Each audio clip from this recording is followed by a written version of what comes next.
झूठ बोले कौवा काटे, काले कौवे से डरियो, मैं मैके चली जाऊंगी तुम देखते रहियो. झूठ बोले कौवा काटे அப்படின்னா பொய் சொன்னா காக்கா கடிக்கும். கவ்வான்றது காக்கா, ஜூட்டுன்றது பொய். பொய் சொன்னா காக்கா கடிக்கும், காக்கா கொத்துன்னு வச்சுக்கோங்களேன். காலை கவ்வேசே டரியே, கருப்பான காக்காவிற்கு பயப்படுங்க, கருப்பான காக்காவிற்கு பயப்படுங்க அப்படின்னு அர்த்தம். மை மைக்கே சலி ஜாவுங்கி தும் தேக்கத்தே ரய்யோ. மைக்கே அப்படின்னா நான், மைக்கா அப்படின்றது வந்து பிறந்த இடம்.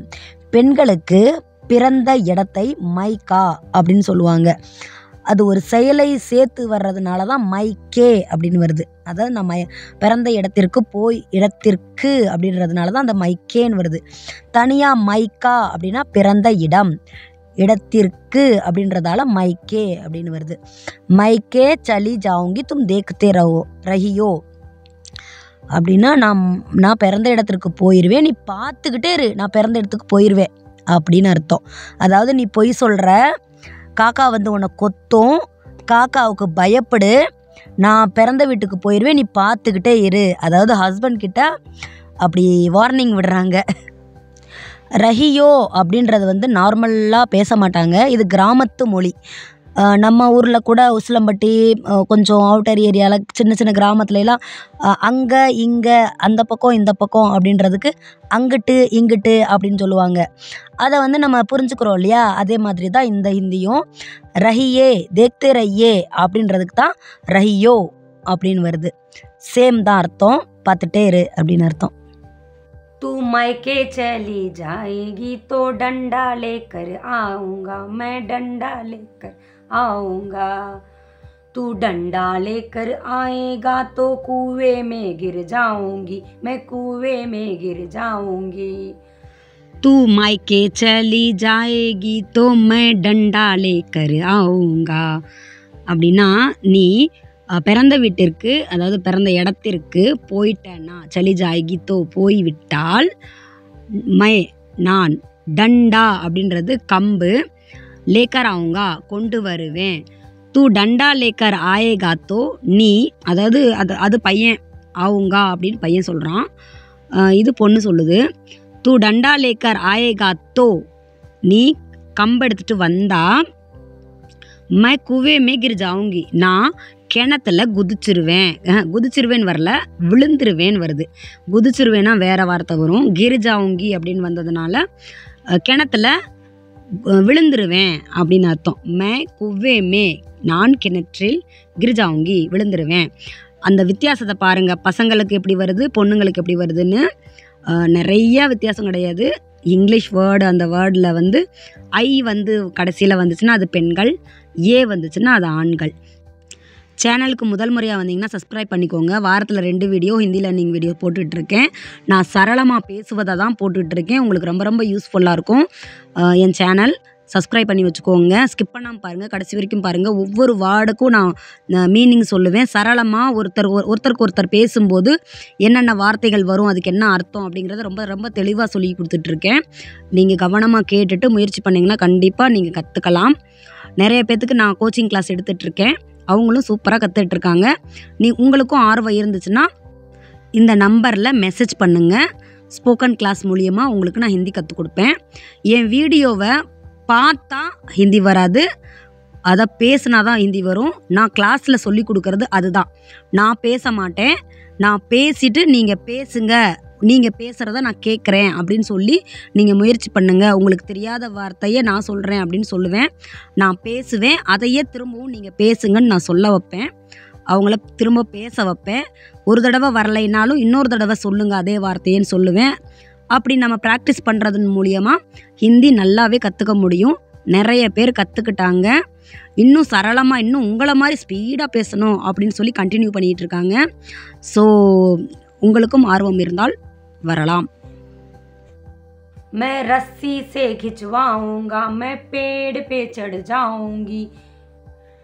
मैं रस्सी से खिंचवाऊंगा அப்படின்னா கிணத்துல விழுந்துருவேன் அப்படின்னு சொல்கிறாங்கல்ல, அதுக்கு நான் நான்னா மே அப்படின்னா நான், ரஸ்ஸி அப்படின்றது கயிறு, ரஸ்ஸி சே கயிற்றில், கிச்சுவாவுங்கா அப்படின்னா இழுத்துருவேன், இழுக்க வச்சிருவேன் அப்படின்னு அர்த்தம். கீச்சுலுங்கானா இழுத்துருவேன் அர்த்தம்.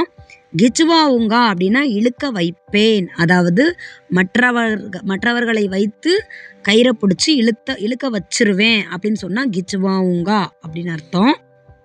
மே பேடு பர் சடு ஜாவுங்கி, மேன்னா நான், பேடு பர் அப்படின்னா மரத்தில் அப்படின்னு அர்த்தம், சடு ஜாவுங்கி அப்படின்னா ஏறிடுவேன் அப்படின்னு அர்த்தம். சடு அப்படின்ற எங்கே கேள்விப்பட்டாலும் அது ஏறுவது அப்படின்னு அர்த்தம். இப்போ பஸ்ஸில் கூட நம்ம ஏறணும் அப்படின்னா பஸ் மே சடனா ஹே அப்படின்னு சொல்லணும். ஸோ இந்த வார்த்தையும் ஞாபகத்தில் வச்சுக்கோங்க. சடு ஜாவுங்கி அப்படின்னா மரத்தில் ஏறிடுவேன்.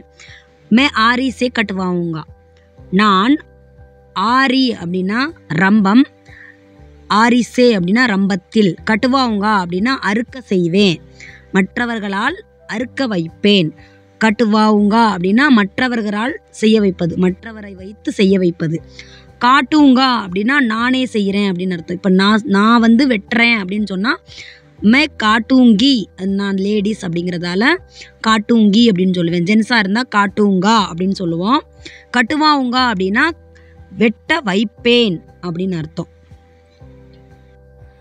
प्यार करे यारी चलवाए, ऐसे आशिक से डरियो, अरे मैं के चली जाऊंगी तू देखते रहियो. प्यार करे आरी चलवाए அப்படின்னா லவ் பண்ணுறான், ரம்பத்தை வச்சு அறுக்க செய்கிறான்.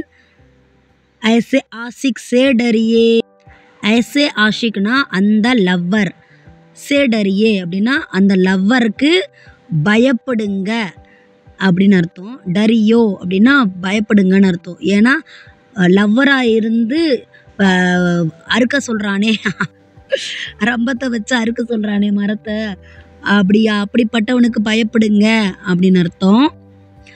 மைக்கே சொல்லி ஜாங்கி தும் தேக்தே ரய்யோ, நான் அம்மா வீட்டுக்கு, அதாவது அம்மா ஊருக்கு போகிறேன், பிறந்த இடத்துக்கு போகிறேன், நீ பார்த்துட்டே இரு அப்படின்னு சொல்கிறாங்க. ஆஷிக் அப்படின்னா லவர் அப்படின்னு அர்த்தம். பிரேமி அப்படின்னாலும் லவ்வர்ன்னு தான் அர்த்தம். இந்த ஆஷிக் அப்படிங்கிறது உருது வார்த்தை. ஸோ கலந்து வரும். இந்தியாவில் நிறைய வேர்டு வந்து ஹிந்தி உருது கலந்துருக்கும். तू मायके चली जाएगी तो मैं दूजा ब्याह रचाऊंगा, मैं दूजा ब्याह रचाऊंगा, तेरी सौतन लाऊंगा, मैं तेरी सौतन लाऊंगा. तू मायके चली जाएगी तो அப்படின்னா நீ பிறந்த ஊருக்கு போயிட்டா, மே தூஜா வியாஹ ரச்சாவுங்கா நான் மறு திருமணம் செய்து விடுவேன் அப்படின்னு அர்த்தம். இன்னொரு திருமணம் செய்து விடுவேன் அர்த்தம். தூஜா வியாஹ அப்படிங்கிறது இதுவுமே கிராமத்து மொழி. தூஜா அப்படிங்கிறது இரண்டாவது அப்படின்னு அர்த்தம். வியா அப்படின்றது திருமணம். இப்போ நார்மலாக சொல்லணும், தூஜா அப்படின்றத நார்மலாக சொல்லணும்னா துஸ்ரா அப்படின்னு அர்த்தம். வியான்றதுக்கு பதிலாக சாதி, மே துஸ்ரா ஷாதி கருங்கா அப்படின்னு அர்த்தம். ஆனால் இதில் பாட்டில் வந்து தூஜா வியாக ரச்சாவுங்கா அப்படின்னு வருது. ரச்சாவுங்கானாலும் பண்ணுவேன் அப்படின்னு அர்த்தம். மே தேரி சௌத்தன் லாவுங்கா அப்படின்னு சொல்கிறாங்க. நான் உனக்கு சௌத்தன் அப்படின்றது வந்து ஒரு வைஃப் இருக்கும்போது இன்னொரு கல்யாணம் முடித்தா அவங்க 2 பேருக்கும் வர்ற உறவு தான், அதுக்கு பேர் தான் சௌத்தன். அது தமிழில் எப்படி சொல்லுவாங்க அப்படிங்கிறது எனக்கு தெரியல. அதுக்கு பேர் தான் சௌத்தான். அதாவது வைஃபுக்கு பதிலாக இன்னொரு பொண்ணு இருக்கும் இடத்தை, அந்த பொண்ணை அந்த முறையை வச்சு சொல்லுவாங்க. हाय तू मेरी सौतन लाएगा, हाँ तेरी सौतन लाऊंगा, मैं मैके नहीं जाऊंगी, मैं मैके नहीं जाऊंगी. ஹாய் தூ மேரி சௌத்தன் லாயேகா அப்படின்னா ஐயோ நீ எனக்கு இன்னொரு பொண்ணு கூப்பிட்டு வருவியா அப்படின்னு சொல்கிறாங்க. ஹா தேரி சௌத்தன் லாவுங்க, ஆமாம் நான் இன்னொரு மனைவியை கூட்டிகிட்டு வருவேன் அப்படின்றாங்க அவங்க. மை மைக்கே நெஹி ஜாவுங்கி அப்படின்னு சொல்கிறாங்க. நான் பிறந்த ஊருக்கு போக மாட்டேன் அப்படின்னு சொல்லி அந்த பாட்டு முடிவு அடைகிறது. கொஸ்டின் வந்து ரஸ்ஸி அப்படின்னா ஹிந்தியில் என்ன அர்த்தன்றதை சொல்லிடுங்க கமெண்ட் பண்ணி. கமெண்ட் பண்ணுற எல்லாத்துக்குமே நன்றி. இந்த மாதிரி இன்னொரு வீடியோ இருக்குது, டச் பண்ணி பாருங்கள் கமெண்ட் பாக்ஸில்.